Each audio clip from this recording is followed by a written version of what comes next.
Hello, I'm Diana Skaya, and welcome to Face to Face, our weekly summary of top events from a Central European perspective. And my guest today is TVP World Editor-in-Chief Michał Broniatowski. Michał, hello. Hello.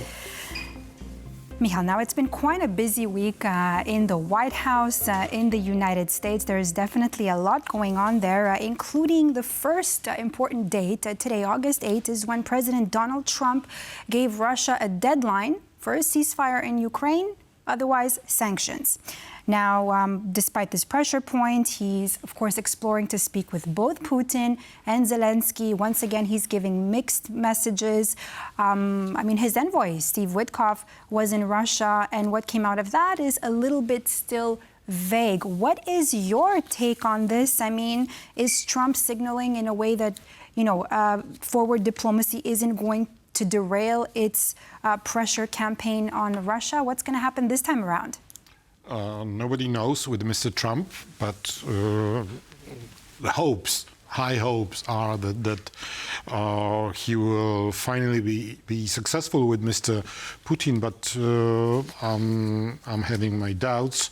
Putin has so far for the last half a year employed lots of tricks to cheat Mr. Trump, and he was successful in it.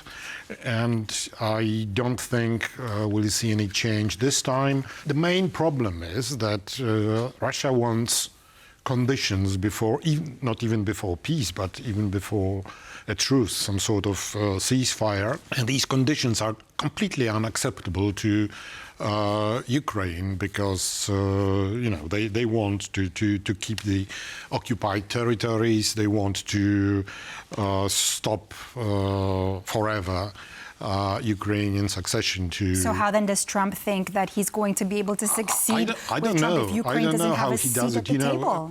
I don't know how they are going to do it because, there is even a talk about a ceasefire only in the air. Which means there will be no air attacks, no missiles, no drones, and no rockets. Okay, but wouldn't that be a good thing? I mean, that it would be a good thing, but let's see if it works. It's not a very good idea for Ukraine because, in fact, the airborne attacks on the part of Ukraine are the only successful events now on the front line for Ukraine. So giving up on this would be very problematic for Ukraine if everything else is still going on. Okay, Michał, let me play devil's advocate here and not to get attacked, but let me ask you this. So you don't look like a devil. But understandably, of course, when I understand that Ukraine doesn't want to give up, occupied territories, doesn't want to cede in so much, and Trump has been thinking that Putin is so, that he will be able to strike this miraculous deal with Vladimir Putin. But if I ask you this, and if we look at it a little bit on the other side of the lens, what if Ukraine actually said or agreed to give up those territories? Wouldn't that, in a way, shift more traitor people? Like I said earlier, people would be able to live peacefully. It's very difficult because on one side, yes, sure, it's good that, as Mr. Trump puts it, killing stops on the front, but on the other hand, the Ukraine is losing practically 20% of its territory. Probably it will have to agree for that in the end. Just going back to the point of view of Mr. Putin, any kind of agreement with Kyiv means his recognition of the current government in Ukraine. And one of his main goals, when he started the war, this fully fledged war, was what he called denazification, which in real terms means removal of the democratically elected government of Ukraine. And this is, if he agrees for a peace with them or even ceasefire, it means that he's recognizing the other side. That he's able to make a deal with them. So I think it's tough on Putin, and Putin is playing games. Putin is, from the very beginning of the involvement of Mr. Trump in these peace efforts, is playing him in order to win a better position in his relations with China, because he's showing China, oh, look, if you don't support me, you will have successful Americans, and Americans freed from the war in Ukraine, which means they will have more leeway in Do you think this is a reason why Trump is imposing sanctions on countries that have good relations with Russia? Of course. Well, I mean, this is the part of his pressure on Russia, which is additional pretext for him to impose some pressure on China and on India, who may really feel betrayed by Trump in this occasion, because for many months now, India was working with Trump on the tariffs, on the trade deal, and suddenly Trump announced that he's imposing a 50%. That he's going to shift elsewhere and do something else. Yeah, well, this is amazing. They agreed already for 25%. They have, Oh, he's a businessman, a deal or no deal. Yes, but he's breaking deals in order to pressurize India to tell Mr. Putin, stop the war or we will not buy your oil. So it's a complicated game in which India may suffer, really. Michał, let me ask you this. I want to take you back to the words of Polish Prime Minister Donald Tusk, who recently said that there are certain signals, I have an intuition, that perhaps a freezing of the conflict, I don't want to say the end of the war, but a freezing of the conflict could happen sooner rather than later. Did Tusk know something? Was he trying to hint something? Is that what we're about to see right now? He's not the only one who is saying that. There were few leaders in Europe who were optimistic about this ceasefire opportunities. But I suspect that Russian conditions for this would be at least de facto recognition of this land grab by Russia, and in exchange Russia could get some easing of sanctions. But I hope I'm wrong, but I don't think it will work, because sanctions have been in place for more than 3 years now, and Russian economy is not collapsing, and his war production, economy is working. Michał, I want to talk to you now about another interesting meeting that's unfolding at the White House today, Friday, which somehow, maybe we could say, is interconnected with the same day that Trump gave Russia a deadline, August the 8th. Azerbaijan's President Ilham Aliyev and Armenia's Prime Minister Nikol Pashinyan are in the White House to discuss what Donald Trump says a historic peace deal. I don't know, of course, if we can call it as such. I will go into your opinion on that. But now at the heart of this deal is the Zangezur Corridor, located in Armenia. It's a 32-kilometer stretch of Armenian territory, which, of course, Azerbaijan wants to, build a transport route to get to its exclave of Nakhichevan, which, of course, links to Turkey.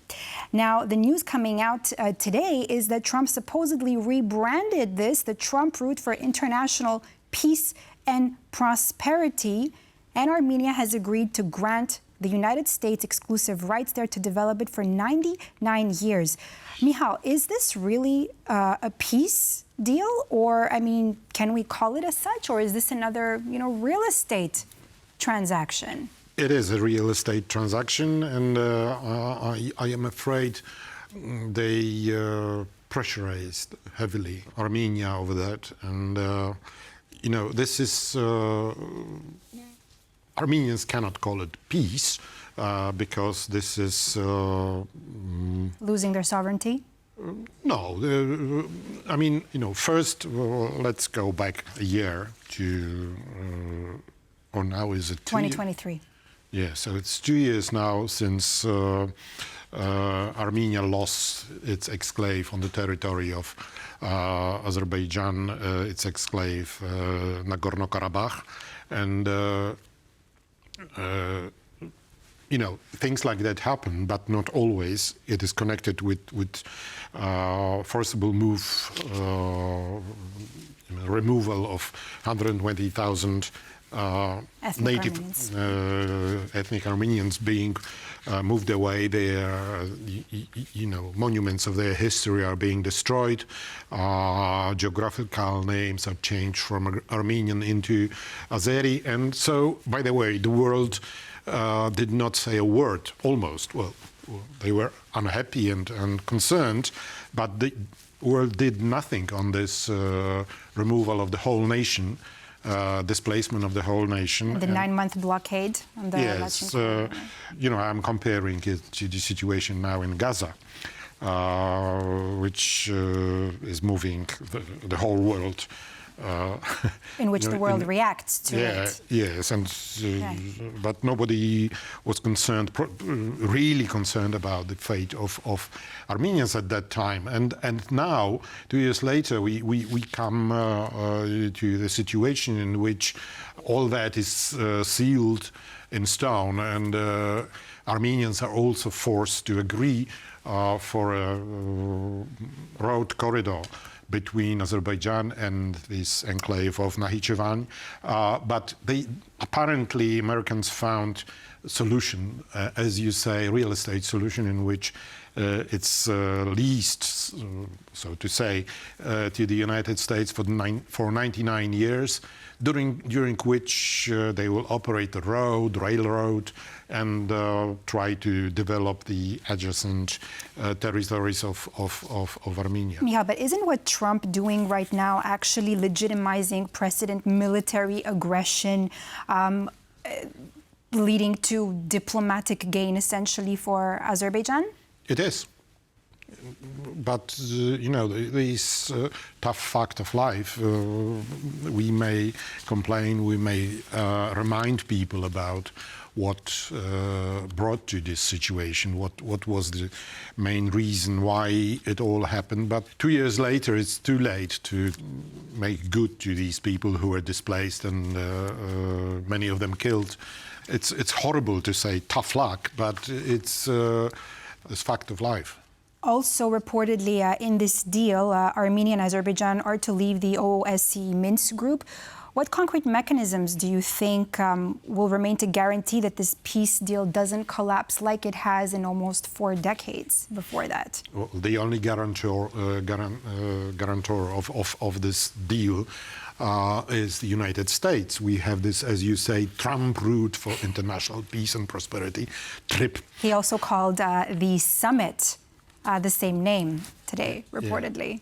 Yeah. It's disgusting, I would say. Everywhere it's Trump this, Trump that. Same with Ukraine. It's Trump's peace effort. Good if he's really successful and fair. That was exactly my next question to you, but maybe there will this time be a certain peace. Good luck. I mean, good luck. But so far his promises on bringing peace to the world, to the globe, are not working very, very well. He was promising peace in Ukraine.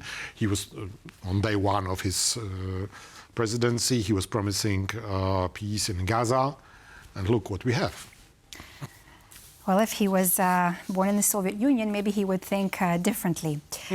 Michał, so we had a major event this week here in Poland. Karol Nawrocki was sworn in as Poland's new president. Now, expectations of cohabitation between Nawrocki and the prime minister are, let me put it mildly, rather skeptical.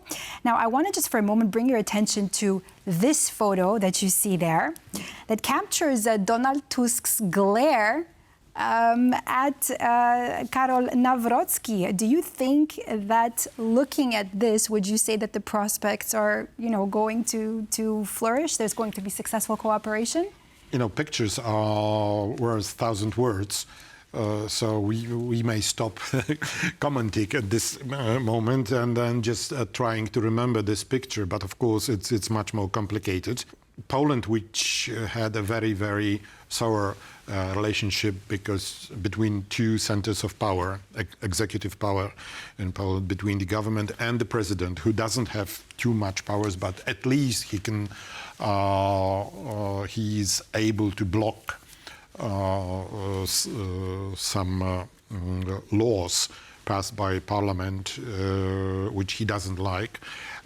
This standoff between these two palaces has been very visible over the last year and a half since the elections in October.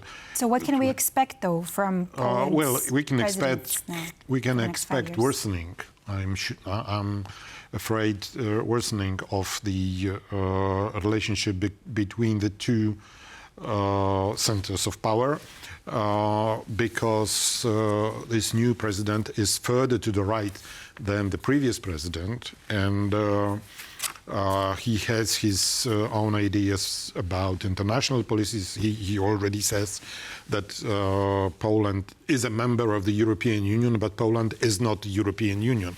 Quite interesting statement. Bit contradicting. Yes, but he said that. He's staunchly against immigration or introduction of euro in Poland. And he is also against planned reform of judicial system in Poland, which was, to put it mildly, destroyed by the previous government. I mean, yet certain people did vote for him and are happy with his presidency. Some call Nawrocki as a defender of national identity. What do you say on that? The fact that, he...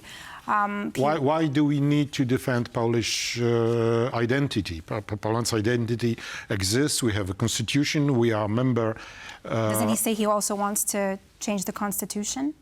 Oh, he said that he wanted to change the constitution, but he hasn't the proper majority for that in the parliament. He's planning lots of to propose lots of laws, but in order to make them. So a lot of wants, but you don't think that it can get to concrete steps? No, I think it's, his main goal. We have elections in Poland in just over 2 years. And so his main goal will be to make the government look weak enough for people to vote for the today's opposition. And according to polling, the former ruling party, Law and Justice, and the far-right Confederacja have enough votes, enough majority to remove the current government, current coalition from power. A very important question, though, Michał, here is, what about his views on Ukraine? Defense and on Ukraine, are they going to differ from? We will see. He was playing into hands of nationalists in Poland who are against continuing support for Ukraine, or, for example, against the admission of Ukraine into the EU and NATO. We will see what happens. Reality very often changes. Once he gets inside his presidential seat. We'll see, but in any case, he is not the good news for Ukraine. Thank you so much, Michał, for all your input here on Face to Face. Thank you. And thank you for watching Face to Face. See you next week, and stay on with TVP World for more news and analysis.